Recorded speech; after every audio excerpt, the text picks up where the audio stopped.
ניצחון היסטורי, והניצחון הזה יעמוד לדורות. با تمام قوا دفاع خواهیم کرد، برای پیروزی خواهیم جنگید. ما شهادت رو فیض بزرگ می‌دانیم. They didn't do it. We're happy about that. Very happy about that. So the ceasefire is very much in effect, and I think we're going to keep it there for a long time.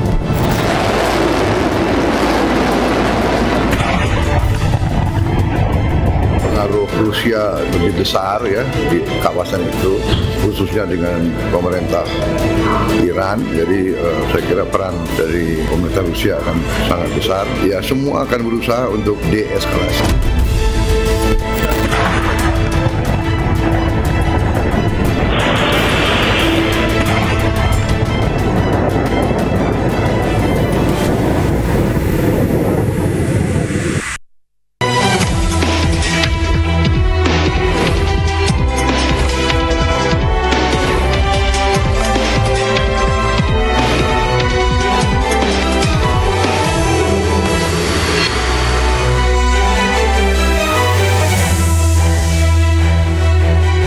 Nyaris 2 pekan langit Timur Tengah menyala oleh api dari dentuman rudal. Gencatan senjata akhirnya disepakati.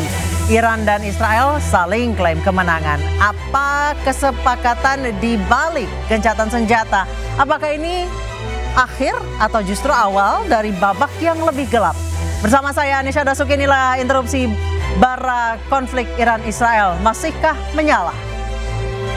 Sudah ada bersama kami di sebelah kanan saya ada Laksamana Muda TNI Purnawirawan Iskandar Sitompul, Kepala Penerangan TNI periode 2010-2014. Selamat malam Pak Iskandar. Selamat malam Mbak Nisa. Selamat malam. Ada selamat malam. Monik Rizker, aktivis pro Israel. Selamat malam Mbak Monik. Selamat malam. Sebelah kiri saya ada Nanto Sriyanto, peneliti hubungan internasional BRIN. Selamat malam Mas Nanto. Malam. Sebelahnya ada Muhammad Hussein, aktivis kemanusiaan Palestina dan juga founder International Networking for Humanitarian. Selamat malam Mas Hussein.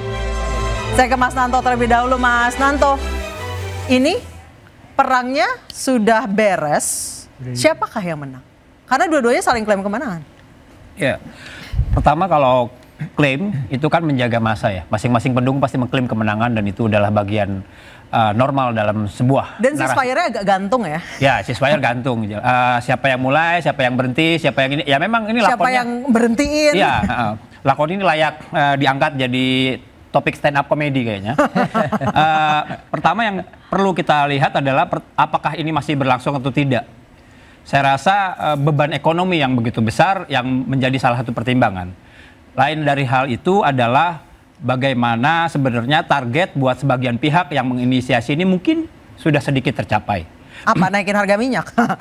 Harga minyak nyaris naik atau saya detailnya kurang tahu, tapi paling tidak ada kegagalan Iran untuk melakukan negosiasi nuklir yang seharusnya sangat mungkin dan itu sudah dilakukan.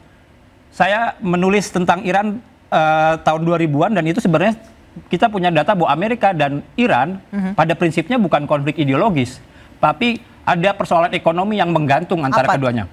Kita tahu rezim Iran sekarang itu menumbakan rezim Pahlavi dan rezim Pahlavi sempat dilindungi dilindungi Amerika dan bersama mereka membawa harta yang diklaim sebagai harta rakyat Iran dan itu sebenarnya bisa diselesaikan.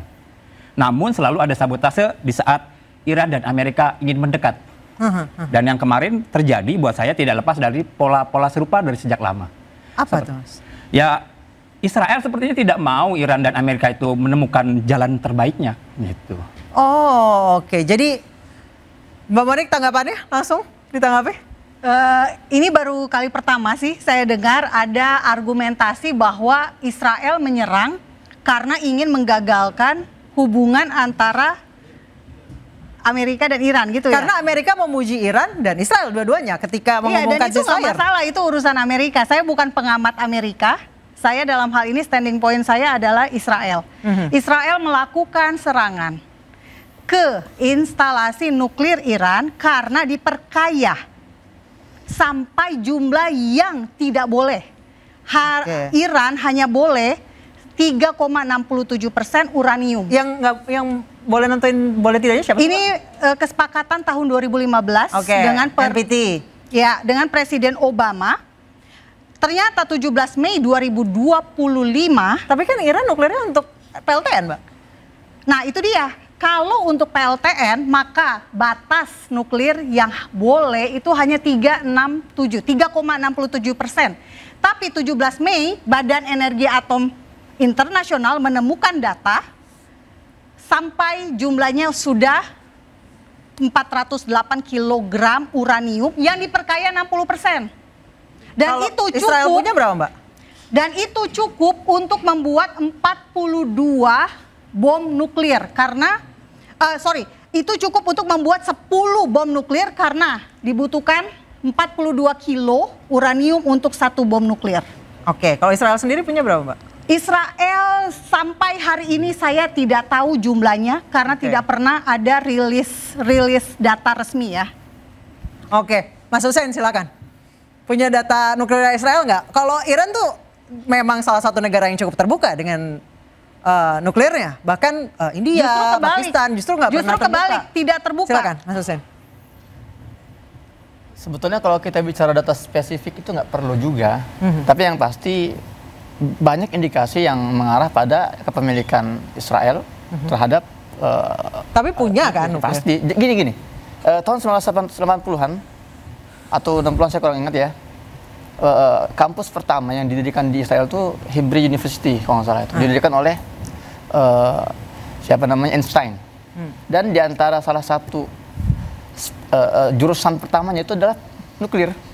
Jurusan nuklir untuk apa gitu loh. Dan itu kampus termasuk kampus tertua di Timur Tengah, bahkan yang pertama yang ada di situ spesialisasi pembuatan nuklir.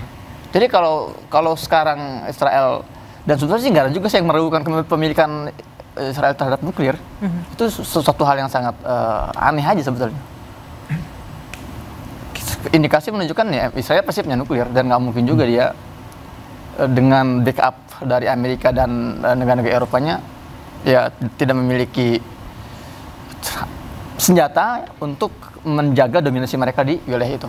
Oke, Mbak Monik, Israel segitu yakinnya Iran bakal nyerang Israel dengan nuklirnya, kenapa yakin banget? Karena tanggal 12 Juni 2024, Badan Energi Atom Iran mengumumkan akan memunculkan fasilitas nuklir ketiga yang diperkaya. Data dari AP. Artinya itu udah pasti mau nyerang. Jika sebuah negara dengan ideologi ingin memusnahkan Israel dan seringkali mengucapkan death to Israel dan punya jadi ini preemptif gitu ya? Preemptif, serangan preemptif. Dan patokannya juga satu, Mbak. Di Teheran, tengah ibu kota Teheran, ibu kota Iran, ada jam.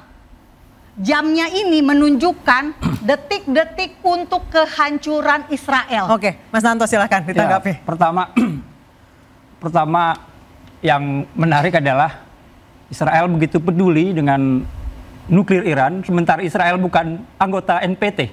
Ya, tidak meratifikasi itu. Bukan anggota NPT, mengomentari NPT. Dari seorang pengamat Israel yang lebih tahu tentang nuklir Iran, ketika ditanya nuklir Israel malah tidak tahu data spesifiknya. Itu. Satu. Sebentar, saya ngomong dulu, lanjut. Yang kedua, ketika ada sebuah instalasi nuklir yang dianggap tidak patuh, IAEA, Badan Energi Atom sudah punya prosedur, bukan dibom. Dibom itu membahayakan. Tidak ada dalam logika yang paling sederhana, ya kan, pabrik petasan dilempari api. Nggak usah jauh-jauh ke Iran, Bu. Kita punya laboratorium nuklir di Serpong. Nggak usah dibom, bocor aja, panik setangsel se-Jakarta. Ini dibom. Dunia mau kemana, Bu? Dan kemudian Israel bilang, kami melindungi diri kami. Melindungi diri kami, kawasan tidak diperhatikan. Aneh ini. Logikanya nggak ketemu. Saya sebagai peneliti bingung gitu loh. Kalau persoalan bagaimana Iran mengembangkan nuklir, pada awalnya Iran itu banyak mendapat fasilitas itu saat didukung negara barat pada era Pahlavi. Tahun 55 sampai 79 ya? Sampai 79. Ukurannya apa? Iran punya pesawat F-14. Yang punya siapa selain Amerika? Ya Iran. The one of the best allies.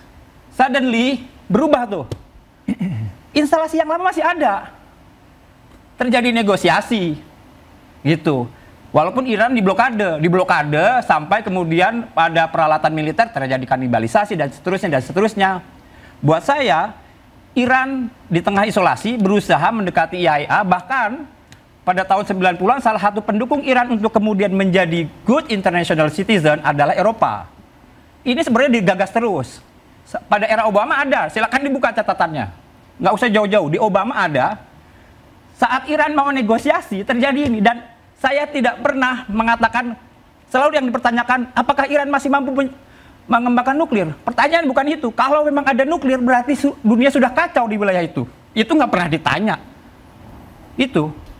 Baik, saya ke Pak Iskandar. Pak Iskandar, tadi Mbak Monik menyebutkan yang dilakukan Israel adalah preemptif. Supaya tidak diserang duluan. Itu dalam militer benar nggak? Ini perdebatan ini menarik. Di mana saja perdebatan ini sangat menarik. Namun saya mau menyampaikan di sini beberapa poin. Ya, pertama, tadi ada disinggung NPT. It's okay, Badan Controlling Atom itu ya. Jadi begini, saya mau bicarakan satu sejarah. Ya, di dunia ini negara yang benar-benar boleh memiliki nuklir, ya kita udah tahu semua lah ya, Amerika, Rusia, Cina, Inggris, ya, Prancis. It's okay. Yang tadi disampaikan yang sudah diperdebatkan itu di situ ada Israel, di situ ada Iran dan India, Pakistan. Itu yang 4 lagi itu tidak tanda petik. Diduga memiliki nuklir namun tidak terdaftar secara resmi. Karena apa? Di situ ada, ini saya bicara secara komprehensif dulu ya, dari atas dulu. Ini harusnya diakui dulu. Saya tidak memihak si A si B, saya berbicara di tengah-tengah. Ini harusnya diakui dulu. Kenapa? Nuklir is very very danger, ya, very very danger. Kenapa saya katakan begitu?